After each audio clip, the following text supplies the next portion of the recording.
পৌরসভা ড্রেন করে ফেললো, এতগুলো মানুষ বাড়ি করে ফেললো, সবসময় এটা জেলা প্রশাসনের 1 নম্বর খাসখতিয়ান মুক্ত ছিল। জেলা প্রশাসনের বিরুদ্ধে দায়িত্ব অবহেলার একটা মামলা আনা যায় না? যেটা ভাঙতে হবে ওটা ভাঙতে হবে। আপনি তো একটা খারাপ দৃষ্টান্ত সৃষ্টি করতে পারেন। আইটি পুনঃখনন করতে হলে এর উপর নির্মিত 7টি কালভার্ট, কমপক্ষে 50টি বিল্ডিং, একটি মসজিদ, 450 মিটার কার্পেটিং রোড অপসারণ করা প্রয়োজন। অবৈধ স্থাপনা উচ্ছেদ সহ খাল পুনঃখনন ও পুনর্বাসন কাজে সম্ভাব্য ব্যয় প্রায় 105 কোটি টাকা প্রয়োজন। কিন্তু আমি কেন 105 কোটি টাকার বিলটা দিব? এটা আমি একটু জানতে চাই। 59 মিটার খালকে একদম স্যার যেটা বললেন যে গলা চেপে ধরা হয়েছে, এটা আসলে কতটা দুঃখের যে পৌরসভা ড্রেন করে ফেললো, এতগুলো মানুষ বাড়ি করে ফেললো। আমার তো সবসময় এখানে জেলা প্রশাসন ছিল, সবসময় এটা জেলা প্রশাসনের 1 নম্বর খাসখতিয়ান মুক্ত ছিল। জেলা প্রশাসনের বিরুদ্ধে দায়িত্ব অবহেলার একটা মামলা আনা যায় না? এটা মেনটেন করার কথা। 1 নম্বর খাসখতিয়ানের জমি ডিসি মহোদয় এটা মেনটেন করেন নাই কেন? কেন এতগুলো বিল্ডিং ওখানে হয়ে গেল? আমাকে কি এতগুলো বিল্ডিং এর তালিকা ভয় দেখাতে শোনানো হইলো? তাহলে আমি আপনাকে বলেছি বুড়িগঙ্গায় কতশো বিল্ডিং ভাঙা হয়েছে দেখেন। যেটা ভাঙতে হবে ওটা ভাঙতে হবে। আপনি তো একটা খারাপ দৃষ্টান্ত সৃষ্টি করতে পারেন না। আপনি যদি বন্দোবস্ত দেন তো আপনার কোনো ক্ষমতা নেই। পৌরসভা কি করে এই ড্রেনটা করলো, তখন ডিসি জেলা প্রশাসন কোথায় ছিল? কি করে এখানে রাস্তা হলো, তখন জেলা প্রশাসন কোথায় ছিল? কি করে এতগুলো বাড়ি করলো, তখন জেলা প্রশাসন কোথায় ছিল? কেন আজকে পানি সম্পদ মন্ত্রণালয়কে পানি কি বিডব্লিউডিপি কে একটা বিল ধরায় দেওয়া হবে? আমি একটু জিজ্ঞেস করতে চাই। কিন্তু আমি কেন 105 কোটি টাকার বিলটা দিব? এটা আমি একটু জানতে চাই। সানবিট সব দিবে সামাল। সানবিট ম্যাজিক প্রেস ডিশওয়াশিং এর মাথা ঘোরানো সলিউশন। তো আমার মনে হয় যে ডিসি সাহেব আপনি এটা নিয়ে একটু পৌরসভার সাথে বসেন। তারা কেন খালের উপরে ড্রেন করলো, তাদেরকে ড্রেন সরাইতে বলেন। এলাকার মানুষের একমাত্র চলার রাস্তা। এলাকার মানুষ এর আগে চলেনি রাস্তা দিয়ে। এলাকার মানুষ ওই পারে থাকতো আর এই পারে এরকম করতো? এরকম করতো না, নিশ্চয়ই চলেছে। রাস্তা বের করতে হবে, প্রয়োজনে সেতু করে ব্রিজ দেওয়া যেতে পারে। এটা আপনারা পৌরসভাকে বলেন তার অবৈধ স্থাপনা শেষ সরিয়ে দেন।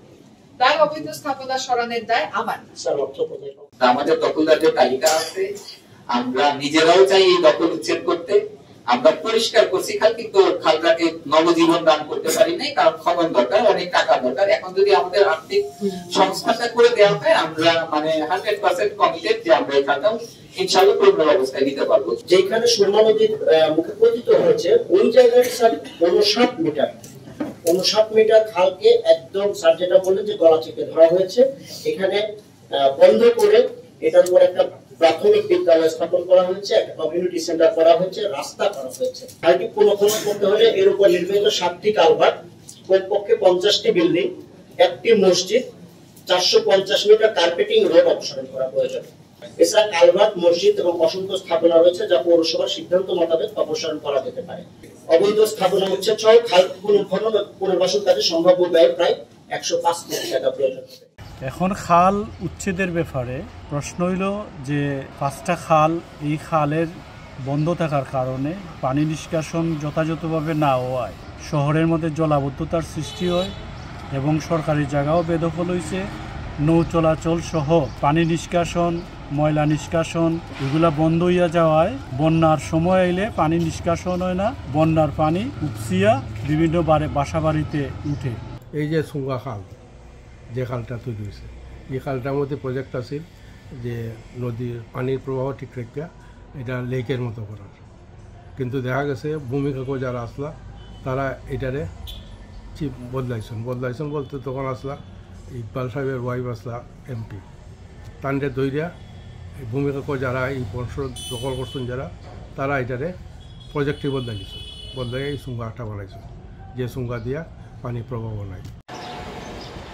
গত বছর সারা বাংলাদেশকে ধোঁকা দিয়ে এই খাল উদ্ধারের যে প্রচারণা, সেই প্রচারণার আমরা বিরোধিতা করি এবং এই খালগুলা পূর্বের যে অবস্থায় ছিল সেই অবস্থায় কিভাবে ফিরিয়ে আনা যায়, সুনামগঞ্জের পৌরবাসীকে কিভাবে দুর্ভোগ থেকে মুক্তি দেয়া যায়, তার একটি পদক্ষেপ গ্রহণ করার জন্য কর্তৃপক্ষের কাছে দাবি জানাই। উদ্যোগ ঠিকমতো প্রকল্প করে যদি সেটাকে এই প্রবাহটা ঠিক রাখা যায় জলবদ্ধতা নিরসনের জন্য। আমি মনে করি এইটা সুনামগঞ্জের যে বন্যা এবং মানে শহরের যে বন্যা, এই বন্যা থেকে আমরা পরিত্রাণের একটা সহায়ক হিসেবে আমরা মনে করি আর কি, যে খালটা পুনরুদ্ধার করা। আমরা আশা করব যে পৌরসভার উদ্যোগেই যাতে এই কাজটা সম্পন্ন হয়।